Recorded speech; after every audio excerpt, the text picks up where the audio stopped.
Monday morning, learn how 40 families of fallen first responders, veterans, and active military are getting mortgage-free homes. Plus, we'll show you what goes into baking and building a real gingerbread village right here in the Bay Area. The Florida Aquarium has a holiday celebration called Yule Tides. Get it? Tides?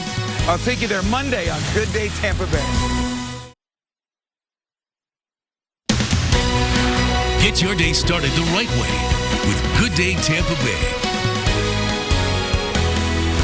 Right now at 4, a teen murder suspect caught. How authorities captured the 15-year-old who slipped from a juvenile detention facility and the possible consequences for his actions. Plus, growing frustrations in St. Pete Beach after long waits for permits. How some residents are saying this affects their ability to rebuild homes from the hurricanes. And some major college football teams going bowling in Tampa Bay. The big boost they're expected to give our economy.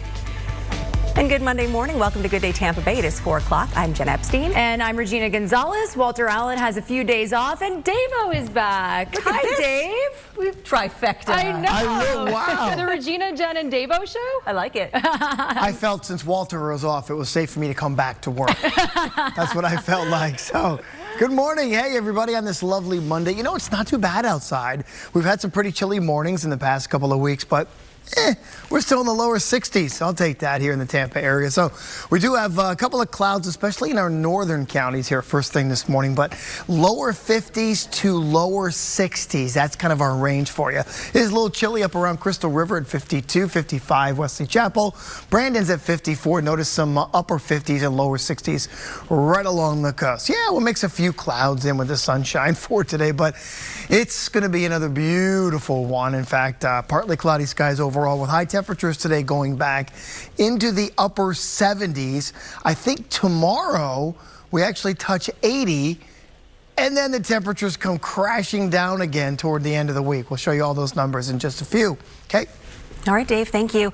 Developing this morning, a 15-year-old accused of murder has been captured after escaping from the Hillsborough Regional Juvenile Detention Center. Authorities discovered Jameer Moore was missing during a morning head count in the facility Sunday morning. Tampa Police and the U.S. Marshals Task Force found him around 9:15 last night on the 100 block of West Keys Avenue. Moore was arrested on Wednesday for the murder of 14-year-old Davario Bowie. Bowie was shot and killed back in April. He was last seen on surveillance video walking with a group. When he was walking with these kids, with these killers, he was skipping because he thought he was walking with friends, but they were on their way to murder him. Social media messages, notes, and search history led detectives to Moore. The Department of Juvenile Justice is investigating how he escaped from the facility. TPD says the state attorney's office will likely charge him as an adult for the murder and escape.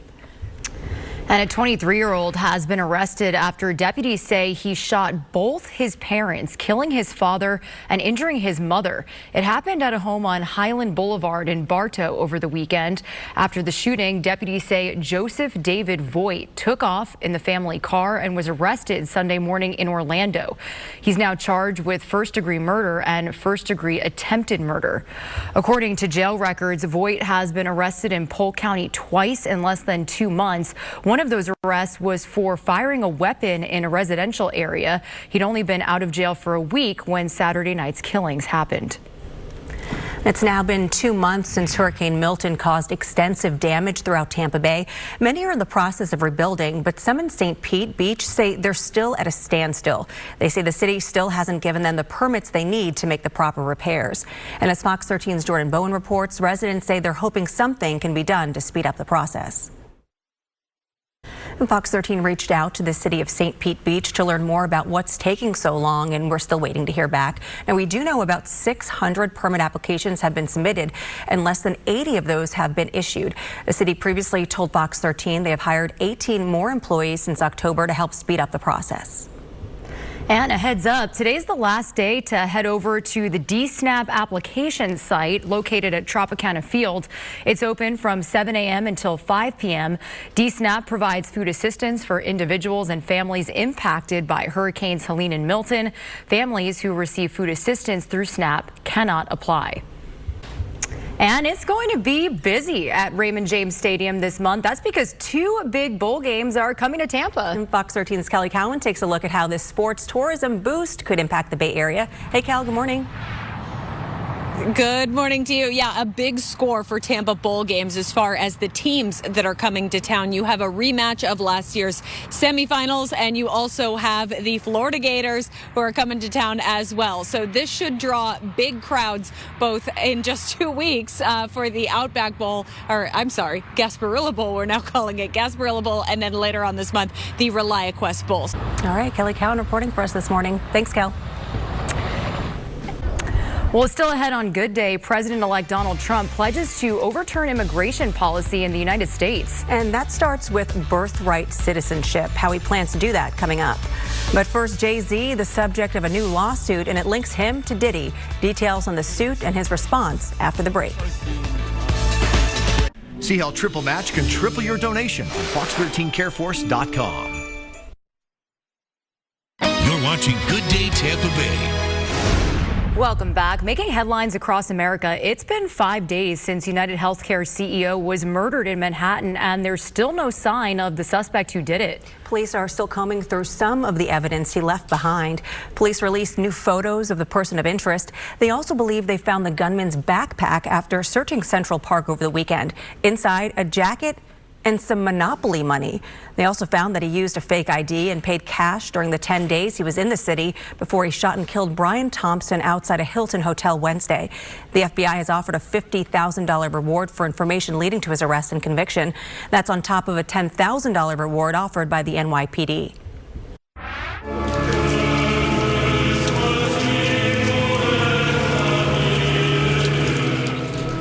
The Notre Dame Cathedral in Paris had its first service Sunday since a devastating fire in 2019.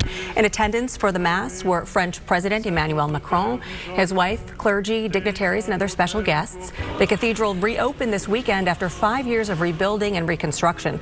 Close to 170 bishops from France and around the world took part in the celebration. Sunday's service was not open to the general public, but a second one welcomed members of the public who secured reservations ahead of time. Morning. Hi, Dave. Welcome back. We miss you. Well, I tell you, it is nice to sleep in a little bit, you know? Oh, yeah. Oh, man. But when I woke up and I saw you guys on Good Day, it just started my day wonderfully. Oh, shucks. I didn't see any minute of it. 4:16 when I woke up at like 9:30 and saw the last half hour of Good Day. No, I'm kidding. Yeah, it's actually a pretty nice start to the day. A little chilly in spots, but it's not terrible. 57. That's what I have for you in the West Chase area. 54 in New Tampa. Palm Harbor 59. You had to do it, Inverness, didn't you? Had to get down to the 40s, but yep, sitting there at 48 degrees there. 55 in Dade City, 57 at Lakewood Ranch, and temperatures in the low to mid 50s, mainly inland as well. Around Lakeland's 55, Bartow 52. Now, if you compare this to yesterday at this time, big difference, because now we have more of a south wind, and that south wind's going to warm these overnight lows up next couple of days. So 6 to 14 degrees warmer this morning than it was yesterday at this time. And there it is. It's just that southerly component to the wind, and that'll help to keep it a little bit warmer. In fact, today and tomorrow, probably the warmest days of the month. And then it comes all crashing right back down again on Wednesday with another big front coming through. The front itself barely on the map. You see in the top left-hand corner of your screen here, the cold front. Out ahead of it, you're going to see some decent shower activity in the northern Gulf. But around here, I mean, by the time this thing comes through on Wednesday, just a few showers with it, and that's really about it. But for today, with high pressure sitting out over the western Atlantic, here comes that south wind. So nice, pleasant, mainly into the upper 70s. So today will be quiet. Tomorrow will be the warmest day of the month, I think, with temperatures getting close to about 80 degrees for your Tuesday afternoon. Hey, that's not bad at all. I mean, I'll take 80. 80's not bad. And then the front comes through. It will bring with it some showers, and this will be on Wednesday, say late morning into the middle of the afternoon. A couple of quick showers, but then temperatures fall significantly behind this front, only for a day or two, but you're going to see a noticeable difference. Let me show it to you. Today will be right around 77, maybe 78 degrees. Partly cloudy, very pleasant day out there. Enjoy. Moastily, look, guys, I spelled this wrong. It's mostly clear tonight. That's all right. Mostly. First day back and comfy, low 62 degrees, and then tomorrow clouds, sunshine, warmth with tomorrow's high again right around 80 degrees. Front comes through on Wednesday. Watch the temperature on Thursday. Ouch, 62 for a high, but right back to 72 for a high by Friday. Okay? Okay, Dave, thank you. Still ahead as more Americans contract bird flu. Federal officials are looking to better monitor the spread of the disease and eliminate it. Some of the methods they're considering coming up next. From the entire Fox 13 family, we hope you have a wonderful holiday season. Welcome back to Good Day. In your health headlines, there's now a federal order requiring the testing of milk due to rising concerns over bird flu. Since it was first detected in March, hundreds of herds have been confirmed to be infected. And as Fox's Christina Coleman reports, federal officials are hoping this will help contain the virus. Coming up in entertainment, an FBI agent goes after a terrorist group that was active in the 80s in a new crime thriller. Yeah, we catch up with the stars of The Order for a preview. That's coming up next. Stay with us. From all of us at Fox 13, we wish you and your family happy holidays. On Dinner Diaz, a mother sauce masterclass. We make bechamel and use it for a perfect pie and sensational sandwich. Today at 1 on Fox 13. Welcome back. In entertainment news this morning, Jude Law and Nicholas Hoult lead the new 80s crime thriller based on a true story. Fox's Ashley Dvorkin spoke to Law and has a preview of The Order. Well, ahead in our next half hour, hurricane debris pickup is in the final phase in Hillsborough County. Fox 13's Matt McClellan is live with the details. Hey, good morning, you two. Disaster debris haulers beginning their final sweep through Hillsborough County today. After the break, how much they say they've already removed over the past 60 days and what to do if you still have a mess in your yard. We'll be right back. You're watching Good Day Tampa Bay. Good morning. Welcome to Good Day Tampa Bay on this Monday. 4:30. I'm Jen Epstein. And I'm Regina Gonzalez, honoring Walter Allen. Yeah, that was for him. Let's get over to Dava with the check of the forecast. Indeed. Good morning, Regina. Good morning, Jen. Hello, everybody. On this Monday, it's in the 50s and 60s out there. It's really not a bad start to the day at all. Pleasant, I guess, best way to put it. 61 degrees, a little southeasterly winds for you in Tampa this morning. Dew points are in check. I've got lower 50s in Citrus and Hernando County. A lot of mid 50s inland. Notice we're in Lakeland 55, Brandon 54.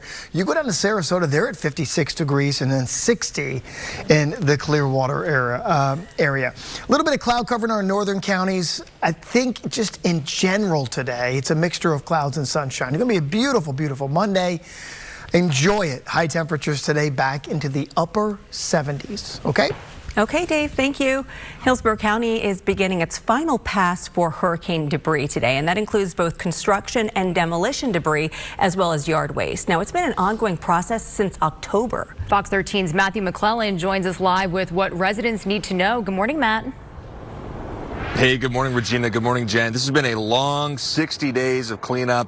And according to these disaster debris haulers, so far, they have collected nearly 3 million cubic yards of debris over the past 60 days. That is enough to fill Raymond James Stadium 7 times over, according to the county. The county estimates, Regina and Jen, 52%, more than half of countywide debris has been transported to collection sites. That's 5.5 million cubic yards. And FEMA will reimburse the county for any debris that's collected within 90 days of landfall from these hurricanes. And I'll remind folks again that if you live in the city of Tampa or the city or Temple Terrace or Plant City, it's a bit of a different situation than if you live in unincorporated Hillsborough County. It's also a different situation if you have a private contractor doing that cleanup work. But for the county, it has been a long, as I mentioned, long 60 days. I know a lot of people will be very happy to kiss this debris goodbye. Definitely. I was just telling Jen, they've made incredible progress so far. I know they still have a long way to go, so this is definitely an important milestone. Matt McClellan reporting live for us. We'll talk to you again soon. Thanks. The Hillsborough County Sheriff's Office has released body camera video of what started as a welfare check and quickly turned into a life-threatening confrontation. Now, one man is dead after deputies were forced to fire. This happened Saturday night at a home on Courtney Palm Boulevard in Tampa. Deputies received a call from someone concerned their family member was going to take his own life. Now, we want to warn you, you may find this next video disturbing. It shows the deputies walking into the bathroom where they found 67-year-old Anthony DeDante holding a gun and suffering from a self-inflicted gunshot wound. When deputies ordered him to drop the weapon, they say he pointed the gun at them. Drop the gun. Drop the gun. Drop it. Sir, drop the gun. Hey, drop it, drop it, drop it, drop it, drop it. And we've stopped the video here, but this is when deputies fired several rounds, killing DeDante. Officials say the holiday season can trigger feelings of stress and sadness, but they say situations like this are preventable and there are resources to help those struggling. We are here to help you, but we can't help you if you don't ask for help. So please, in this time, as we want to spend time with our families, let's make it the most peaceful time that we can. If you are suffering... If you or a loved one is struggling with mental health or just need a voice to speak to, you're urged to call the Crisis Center of Tampa Bay at 211. The center offers 24/7 support. And across Florida, one person and a dog were injured Sunday morning after a truck slammed into the front of a home in Volusia County. These photos are from the Orange City Fire Department. Volusia County Fire and EMS also responded to the scene. We're told the crash was accidental. The condition of the driver is unclear. In Orlando, the Pulse Advisory Committee will meet with community members this week. The goal to design a permanent memorial that would honor the victims of the Pulse nightclub shooting. The committee was working to finalize what they want the memorial to look like yesterday. The meeting will be Thursday, and time is running out before a key deadline. The committee must give the city a design concept by the end of the year. And gas prices in Florida are slightly down this week, averaging $3.10 per gallon. In the Tampa Bay area, it will cost you a bit more at about $3.14. Last week, gas prices steadily fell, dropping below $3 on Friday before climbing back up over the weekend. Experts from AAA expect prices to slightly fall as we enter the winter season due to lower production costs and supply gains. Today in Tampa, you can land a job working sporting events and live entertainment. The Vinnick Sports Group is holding a part-time hiring event. It's happening between 4 and 6 p.m. at the Yuengling Center at USF Tampa. But they're not just hiring for the center. They're also hiring for the Tampa Bay Lightning and Amalie Arena. Positions range from parking and security to housekeeping and social media coordinator. Pay starts at $14 an hour. You can pre-apply at VinnickSportsGroup.com. And Ybor City honored the title of being the cigar capital of the world by bringing back its massive festival on Sunday. Cigar aficionados admired premium hand-rolled cigars from dozens of vendors from around the world. And of course, they indulged in plenty of tastings as they celebrated the cigar industry.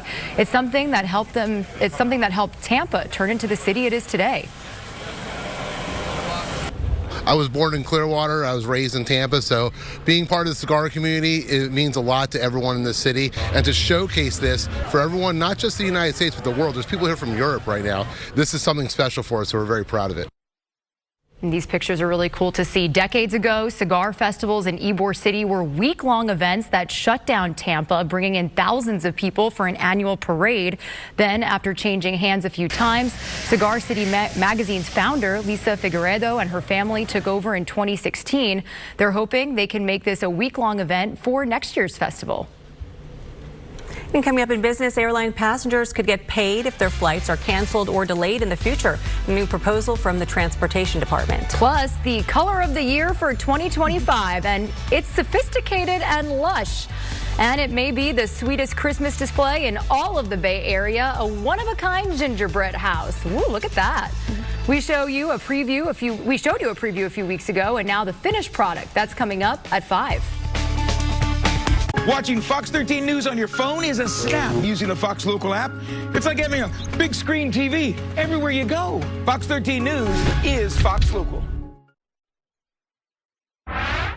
Welcome back. In your business headlines this morning, stock futures are flat. This week, investors will keep an eye out on key inflation data set to be released. Meanwhile, it was a mixed bag on Wall Street Friday following the November jobs report. While the Dow lost 123 points, the Nasdaq and S&P rose to fresh records, gaining 159 and 15 points respectively. And the color of the year for 2025 is here. Pantone named it Mocha Mousse Chocolate, and it's described as a warming brown hue imbued with richness. Pantone says it hopes the choice will bring some peace and comfort to a topsy-turvy world. And it's also being tied into the world of chic looks next year, as the company sees the color being chosen in luxury fashion item trends. Now I really want chocolate. It's pretty. I've noticed that a lot in fashion, especially that's the. I didn't know they get to name the color. I thought we got to name the color. It should be blue every year. Not pink? Every year, blue. What about pink? Pretty color. Blue and pink. Black. I got nothing. I'm just kidding. Good Monday morning. Hi. Missed you guys. I was gone for a little bit. For a while. Just for a little bit. You look good. At the end of the year, it's in my contract. I get 2 weeks off from Jen. Hazard pay. And it's just hazard pay. It's like a hazard pay. Gotcha. I know me being in here doesn't help. 444, exactly. We are starting. It's really a nice start to the day. Now, we get to our northern counties, Citrus County, Hernando County. You need some jackets this morning. 52 there, 52 in Brooksville, 55 over in Lakeland, 59 in Winter Haven. These really are delightful temperatures, about where we should be. We should be in the upper 50s for this time of year. So the majority of us just kind of sitting there first thing this Monday morning. Now, statewide, it's actually close to 70 in Pensacola, and the same for Key West as well, because now with high pressure sitting out just to the east of our state and that clockwise flow around it, now our winds are coming in out of the south. So we got kind of a south wind for the next couple of days. Keeps the overnight lows up a little bit and brings those afternoon high temperatures back up as well. No significant wind. In fact, we're just looking for a light chop if you're going to do any boating for today. But it is, again, a south wind, which tends to warm it up a little bit. A couple of showers around the Atlanta area, through Birmingham, and just trailing all the way down through the New Orleans region. Here's your next cold front. This is going to come through here on Wednesday. Let's say late morning, middle of the afternoonish time frame. It's going to bring with it a couple of showers, but behind this front, it will significantly cool down again for about a day or two, and then it warms right back up again, believe it or not. So by Wednesday, that's our chance for showers this week, and you can see it here 9:30 to about 3 o'clock in the afternoon. We'll run a front through the area, and then the drier air comes right back in behind it. So to be honest, it's going to be a fantastic week. I've got a little bit for everybody. If you like the warmth today and tomorrow, you like the real cool air, I got you Wednesday and Thursday. So 78 degrees today, partly cloudy and pleasant, with a beautiful sun up at about 7:10. Then mostly clear, comfy tonight. Now, if Tampa's going to drop to 62, you know there's going to be a lot of 50s inland and north. So pretty much plan and prepare for what we're dealing with this morning. Same thing for tomorrow morning. And then clouds and sunshine for tomorrow with a high temperature up around 80 degrees. And believe it or not, touching 80 tomorrow will be the warmest we've had all month long. South winds 5 to 10 knots for boaters. Seas running a foot or less with just a light chop on the coastal waters. And we go from 80 to 75 on Wednesday. Thursday's our day. 62 degrees for a high temperature. But by the weekend, look at that. Right back to the mid 70s again. In sports this morning, for a second straight year, the Bucs have gone on a late season roll and have dug themselves out of a 3-game hole in the NFC South Division. 3 straight wins, coupled by a complete collapse by the Atlanta Falcons, have put the Bucs back on top of the division with 4 games to go. And still ahead, Joey Chestnut proves why he may be the best competitive eater in the world, the contest he conquered over the weekend. Plus, he's the ultimate hype man, the band member going viral for his dance moves at a wedding. Coming up next. Want a chance to win 4 tickets to see the Holiday Classic Nutcracker at the Straz Center? Just go to fox13news.com and click on the contest link to enter. Whether it's $1, $13, or more. Donating to the Fox 13 Care Force Metro Mid Holiday Campaign will go 3 times farther to help families in need. Welcome back. The time is now 4:53, and here's a look at some of the top trending stories overnight. First up, Rocky super fans in Philadelphia gather at the city's Rocky Fest to participate in the Rocky and Adrian look-alike contest. The second annual Rocky Fest, honoring the iconic movie, of course, was held at the University of Pennsylvania's 1923 ice rink in an attempt to imitate Rocky and Adrian's first date in the 1976 film. Couples arrived dressed up as the iconic pair in an attempt to win the grand prize. It included dinner at South Philadelphia's Victor Cafe, a hotel stay, and a $250 certificate for a Rocky-themed gift shop. The 5-day Rocky Fest Festival also features a mural unveiling movie marathons, talks on the enduring appeal of Sylvester Stallone's character, and a bus tour of some of the favorite scenes. Still ahead, two precious baby pandas are introduced to the world, and they're already stealing people's hearts. Chinese ambassadors reveal the deeper meaning of the twin cubs' new name. Stay with us.